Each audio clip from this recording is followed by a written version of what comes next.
Okay, we now move to the presentation of the 2017 Eugene V. Victor Debs Award. And when Sarita and I were talking about who would be the right kind of person to present this award, and we thought, since part of what is driving the whole theme this evening is that as individuals, we have strengths and weaknesses, and those strengths and weaknesses can either be dealt with or magnified or reduced or whatever by the organizations that you become a part of. And collectively, when we put ourselves together in organizations like Jobs with Justice, it's our strengths that are magnified and our weaknesses that are significantly reduced. So when Sarita and I were talking about this, I don't know anyone who has ever exemplified that more in my experience than my comrade of many years, Joan Suarez, and we spent a fair amount of time in the trenches together in the struggles against NAFTA and the elimination, reduction of the quality of life of manufacturing workers in the West, the Southwest, the Midwest, all across our country.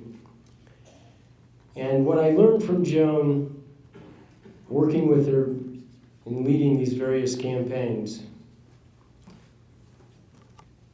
was that it's vision that drive us, but it's our actions that depict those visions, and the way we respond to those who push back against us and our causes are what define us in the end. And I think that's what Deb's life was all about. And I think that's what we strive when we emulate his spirit, his determination, and his fearlessness as a leader of a series of organizations, unions, and political parties that redefined the vision and the reality of the period in which he lived. And I think, as I said earlier, we have that opportunity today. And we have it for a relatively limited period of time. And that was when we made the decision as the board of directors of the foundation that the most appropriate organization to honor in this moment of time is Jobs with Justice, and the perfect person to present that award is Joan Suarez. Joan.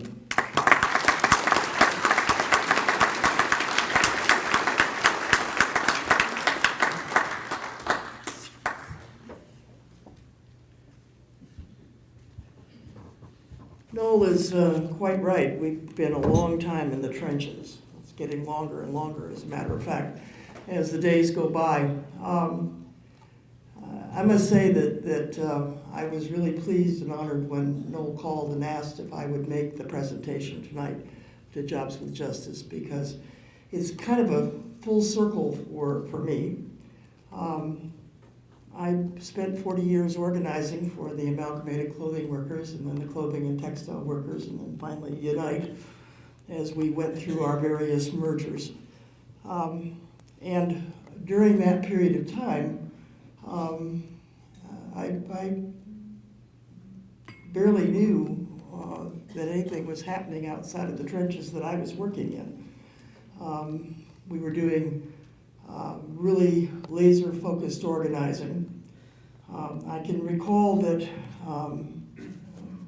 not too long before finally I made a decision to take retirement, I was at a board meeting, because Noel and I served together on the board of then Unite. And of course, where would we be except in Las Vegas? I mean, isn't that where all union board meetings took place?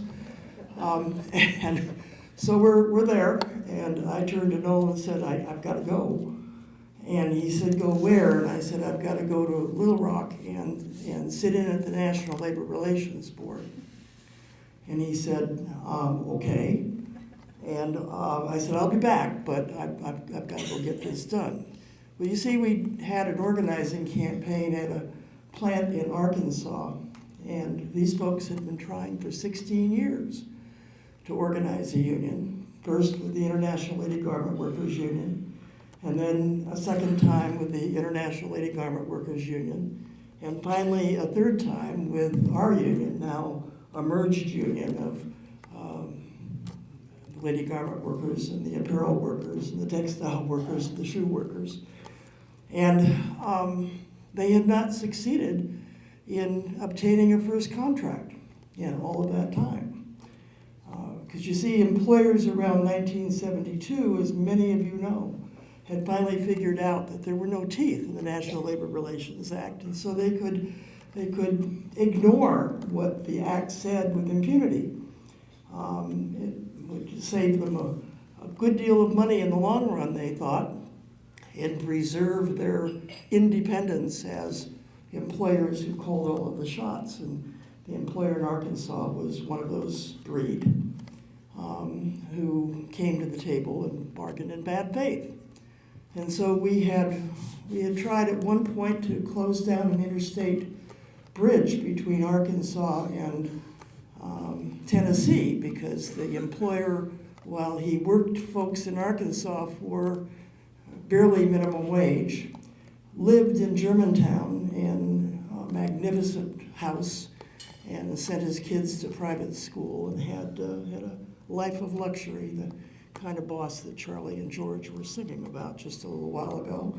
And while he was doing that, workers in Arkansas were near starving to death on food stamps while they worked full-time and overtime for a really bad employer. And we pulled it off. We actually shut that interstate bridge down. 67 of us walked ourselves to jail in Memphis that day because they ran out of police cars to put us into, to take us to jail, and they finally said, out of the cars, if you want to go to jail, you got to walk. So we did. And, you know, it was a successful and fun operation. It was a magnificent kind of thing to see these organizers who had put their cars across that interstate bridge, gotten out and thrown the keys over the side of the bridge, to see them walking over the horizon. But all of that said and done, we still didn't have a first contract. And so it became really, really clear that there had to be a continuation of a strategy, something that would begin to finally permeate the attention of elected officials. This is during the Clinton years.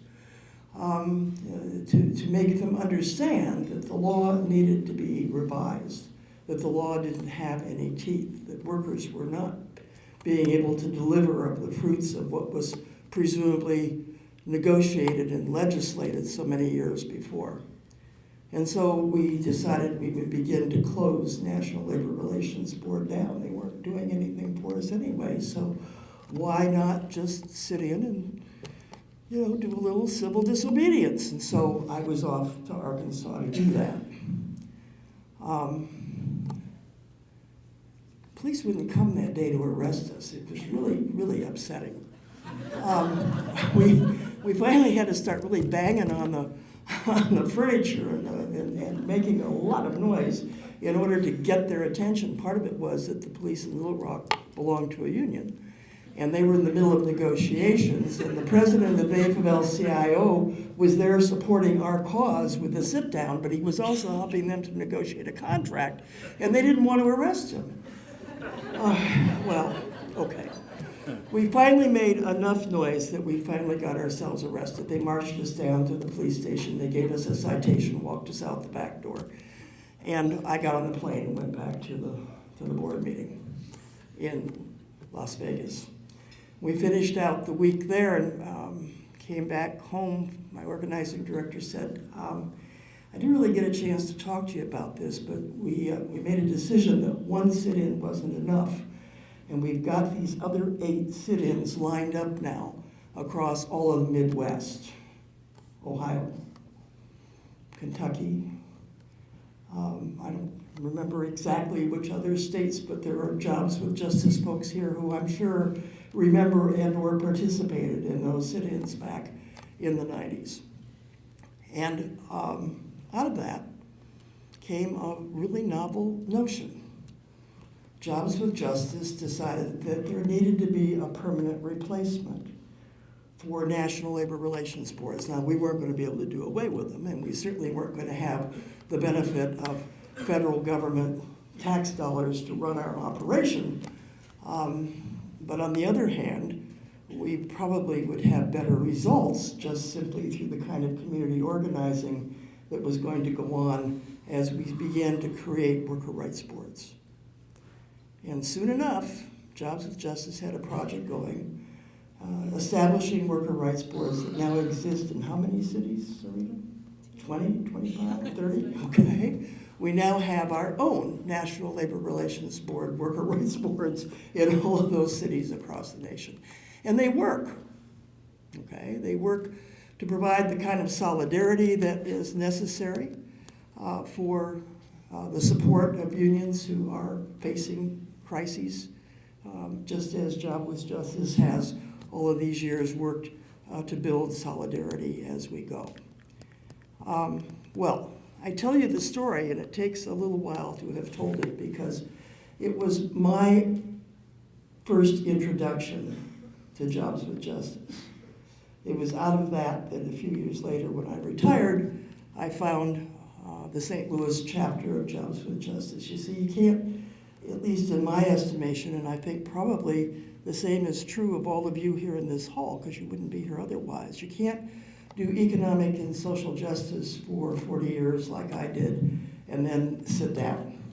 There isn't any way to just sit down. You've got to continue the fight, because without that, you're not living. You're not alive. And so I never, and I've said this before, quite sure whether Jobs with Justice found me or I found them at the point of retirement, but for the next 10 years, I co-chaired the Worker Rights Board in St. Louis. And out of that experience came the Immigrant Workers Freedom Ride in 2003, and we formed a task force, and the next thing you know, we had 2 buses coming from Los Angeles, and we had 1,000 people organized to greet them at Keener Plaza in St. Louis. And that town hadn't seen 1,000 people out for anything other than a sporting event or a musical event in years, right? And here we were, ready to welcome 60 immigrant workers as they arrived in St. Louis. And from that came a brand new organization, the Missouri Immigrant and Refugee Advocates Statewide, a coalition that Jobs with Justice helped to birth.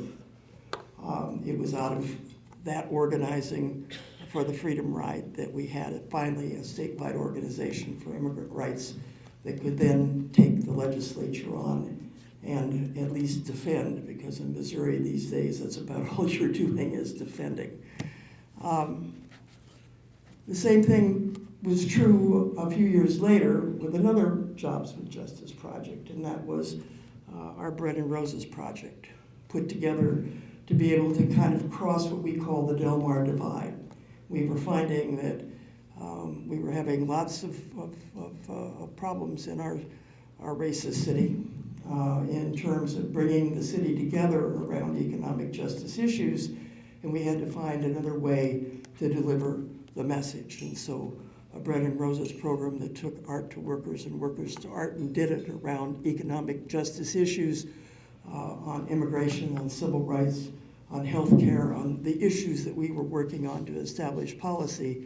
That was a project that went on at Jobs with Justice for nearly 10 years. As we began to grow statewide, that became just too staff intensive for the direction that the local Missouri Jobs with Justice chapter was going, but it was too much and too good to die. And so once again, we spun it off into its own 501c3, and now we have a Bread and Roses Missouri program that is doing youth initiative work with city kids in the city centers, the city of St. Louis. We've got a worker theater project underway, and sometimes as director, I even get paid to do that job. As in my retirement, I go back to do a little extra work to be sure that the kind of message, again, that Charlie and George brought to us through song tonight gets amplified and is out there in St. Louis with workers telling their stories and beginning to figure out how to tell it with spoken word and with music. Now, all of those things, this is, I tell you a personal story because it's the only way I know of to tell you how thoroughly Jobs with Justice, not just in Missouri, but all across the country, the kinds of coalitions that have been built, the kinds of collaborative operations that have been happening, whether it's immigrant rights or whether it's cultural growth, whatever the case may be, whether it is like we are now doing ballot initiatives around raising the minimum wage in the state of Missouri again, as we did back in 2006, or if it's passing a clean initiative, which is meant to finally quit and stop the gerrymandering that's been going on in terms of political districts in the state of Missouri. Those kinds of things are amplified over and over again in Kentucky, in Illinois, in Chicago, in Ohio, in all of the JWJ chapters across the country. And it's that kind of collaboration and that kind of cooperation between chapters that makes what the Debs Foundation has done tonight so very special. And that is the recognition that that's where the power's at, and that that's where the power has to come from, and that's through that kind of collaboration and recognizing Jobs with Justice as a result. So with that, you're going to want to hear from Sarita. Noel has given me a task of presenting a 250-pound plaque, which I can't lift, okay? So Noel, it is gorgeous, all right? It's also very heavy. It says, the Eugene V. Debs Award presented to Jobs with Justice in the field of labor rights 2017, the Eugene V. Debs Foundation. And it's a gorgeous plaque. You all have to come and see it, and it's going to be all yours. I get to carry that.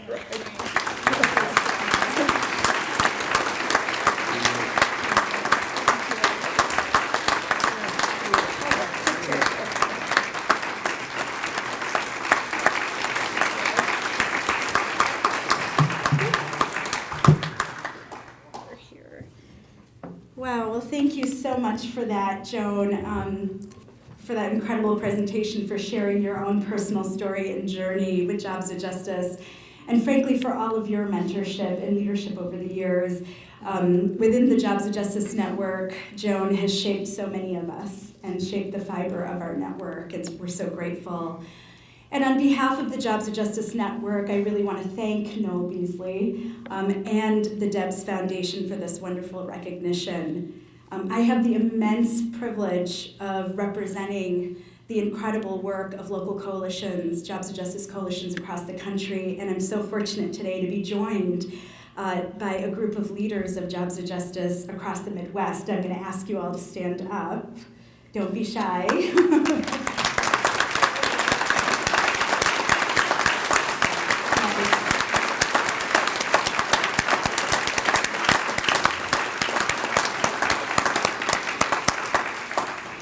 This is especially wonderful for us because this year we're celebrating 30 years of Jobs with Justice. We were founded 3 decades ago when factions of the labor movement could see the writing on the wall, that unions would experience an even greater drop in density if they were fighting fights alone and not part of a sustained social movement. 30 years of building solidarity, 30 years of building coalitions, and winning real fights. And thanks to so many of you in this room who have worked hard to help build Jobs with Justice over the years, and so this recognition is for you. Today is the celebration in the midst of one of the most challenging moments in our lifetimes. There is so much at stake right now for labor and for working people. Teachers, nurses, firefighters, and millions of others who have dedicated their working lives to public service are under attack like never before. By politicians doing the bidding of billionaires who don't want a country where working people have the same freedoms and opportunities as they do. We have a president who rose to power by race baiting and scapegoating immigrants, is now shamefully deporting too many of our friends and neighbors who came to this country in search of a better life, criminalizing all immigrants instead of going after the despicable corporations who abuse and profit from their labor, tearing families apart instead of standing shoulder to shoulder with them to protect and welcome them. Corporations, CEOs, and their lobbyists rigged the rules for their own benefit, scheming to take away our raises, our health care, our retirement security, and the freedoms that people in unions have won for all of us. Prioritizing profits over the women and men who make their companies successful. Polluting and damaging our climate at the expense of clean air and water for all. And we have a corporate cabinet of billionaires coordinating with opportunist right-wing movements to privatize and destroy our government, decimate family-supporting jobs, and shortchange our children, leaving our schools and our communities without the resources to truly educate them. And certainly we have racist, power-hungry politicians who are scheming and chipping away at voting rights to suppress our voices and our power. Am I wrong about any of this? No. All right. I had to make sure I was in the right room. And while it goes without saying, there are the anti-union extremists who are ramping up campaigns to enact right-to-work laws, gut collective bargaining rights, and mount legal challenges taking away our freedom to join together and negotiate for a better life and future. Make no mistake, these are concerted threats on our democracy. Our values as a nation are being called into question, and sharp lines are being drawn in the sand, forcing us to ask which side we are on. And this is only the beginning. It is going to get really bad before it will get better. And yet, I see beacons of hope all around. There are people coming together like never before to fight for what is right in this world. Our movements are fueling resistance, taking over the streets, taking over town halls, taking over airports to confront those who don't want us to have a voice, to demonstrate democracy in action, to demand justice, to save lives. On May Day and a day without immigrants, we saw women and men taking incredible risks and going on strike to stay in this country and demand a dignified workplace. Even under this awful backdrop, there are people making history this year by joining together in union. And I'm inspired by all the ways we're uniting together right now, mounting a tremendous response to House Republicans and now Trump's executive attempt to gut the Affordable Care Act and slash Medicaid.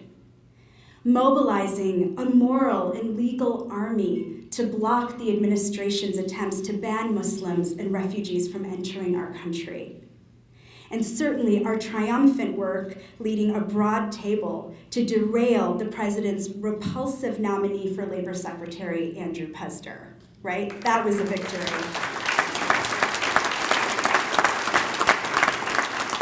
And of course, the millions of people who have taken to the streets to confront white supremacy, even in unlikely places. These victories prove that to beat back our common enemies who don't have our interests at heart, you can't go it alone. This is an affirmation of what we have known at Jobs of Justice. We need more collective solutions. We need more collective power. We need more collective action to win meaningful change. I've been with Noel most of the day today, and as he has said, we are one of the very few organizations that has been able to consistently create the tables and inspire leaders to set aside their egos and strategize for the common good. The way forward is creating a united front of working class and progressive forces that will prevent the amount of damage that can be done and the fear and resentment that can be stoked by corporations in this administration. We understand at Jobs of Justice that we must not lose sight of building a political mandate to advance the vision of the world we want for generations to come. This is certainly not a time to retreat. This is the moment to ramp up organizing and innovative strategies and build our membership. Do you agree?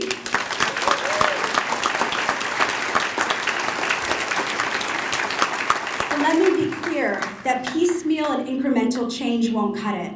We're actually running out of time. Too many people are struggling, and our nation is fracturing along race, class, religion, urban, rural, and many more categories. Working people call upon us now to invent real solutions, a new social contract that speaks to their universal needs across race, class, and generation, and truly address the current and future economic hardships that families, working families, are facing in America. Jobs of Justice is committed to be an important player in imagining big, bold ideas that are game changers for working people. Because you see, these ideas, they create the spaciousness and the possibility to imagine that we could together as a country make life better for all of us. Now more than ever, our movement must double down on large-scale solutions to address the widespread and interconnected obstacles getting in the way of people being able to lead a good life. Whether it's pushing for a higher wage demand like $15, which many of you have been doing, am I right? Let me just say, the federal government was not there. They were ready for $10. But working people pushed back and said, we can't raise families on $10 an hour, we need at least 15, right? That's what we have to be doing. We need to transform our care system to meet growing caregiving responsibilities.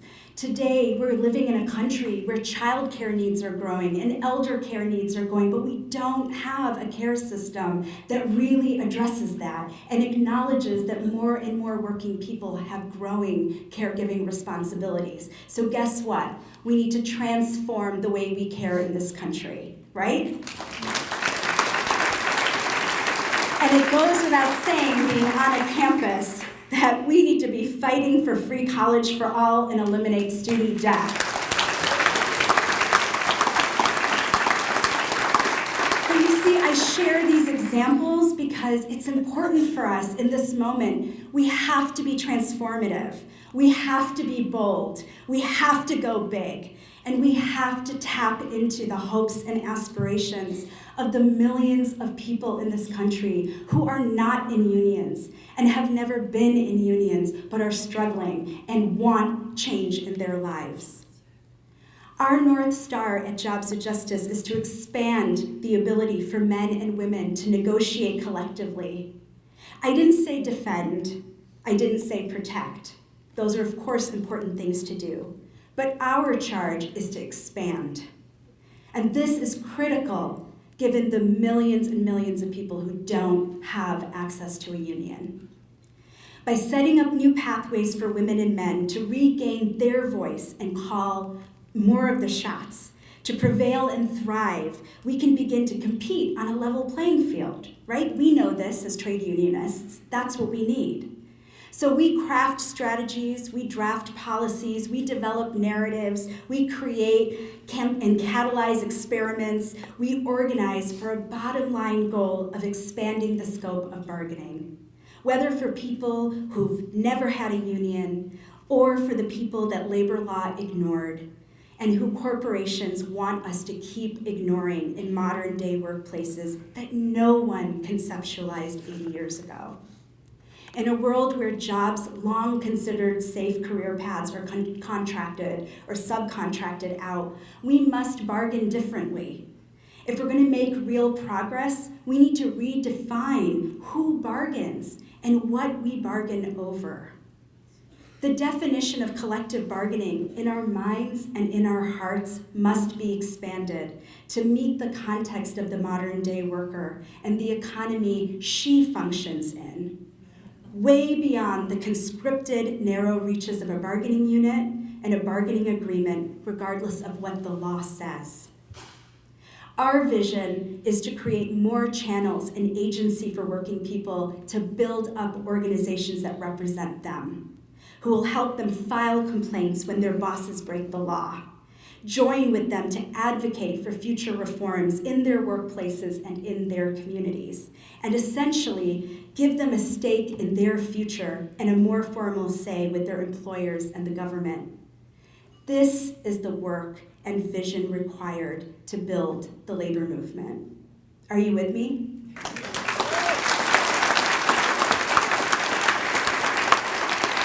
But let's be clear. This is about doing things in ways we haven't been brave enough to do before. Given the climate we're in, it has never been more important to make the fight against white supremacy and for equality front and center in our efforts to expand collective bargaining. If we want to build a new economy, and if we want a revitalized labor movement, we must also be committed to combating the violent and exclusionary systems of white nationalism and white supremacy smoldering in our communities and our institutions.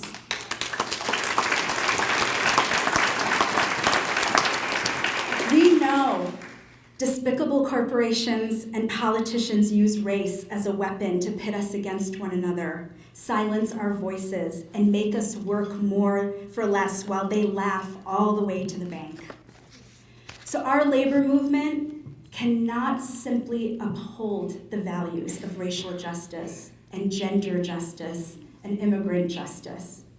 We must directly confront all of the systems of exploitation, oppression, and exclusion that allow a small number of individuals to benefit from the rest of us. It is up to us to build the America that we and our future generations deserve. This is what Jobs and Justice will continue to do.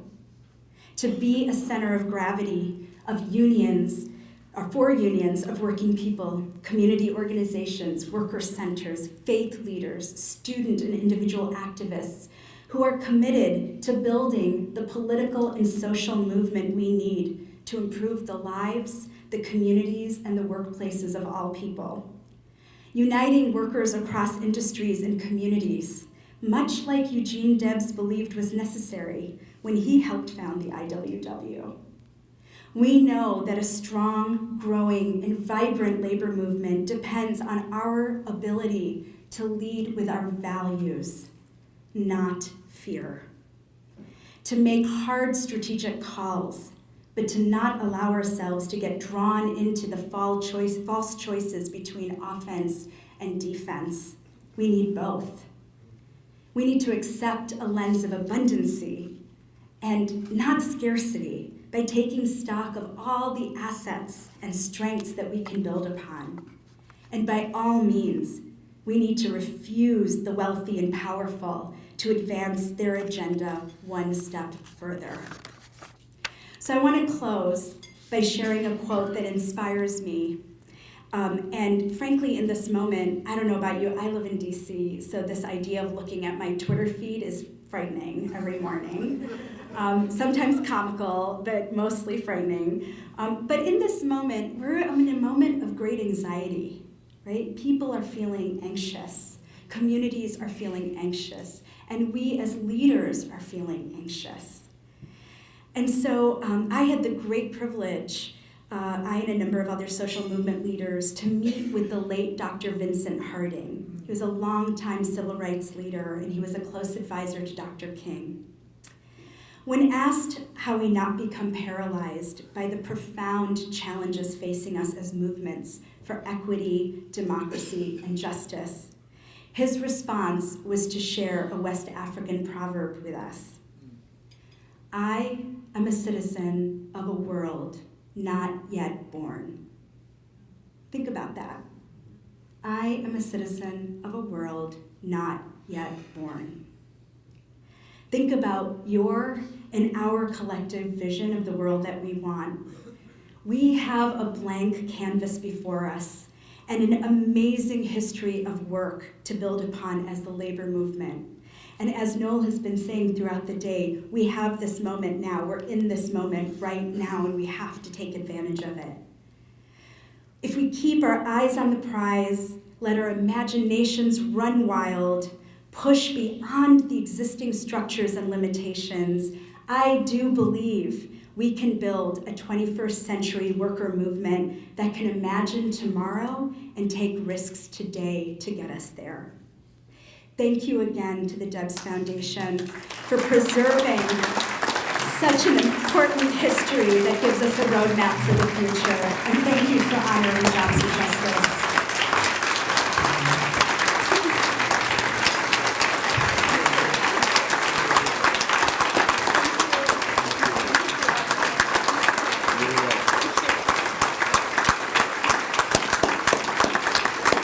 How about that, huh? How about that?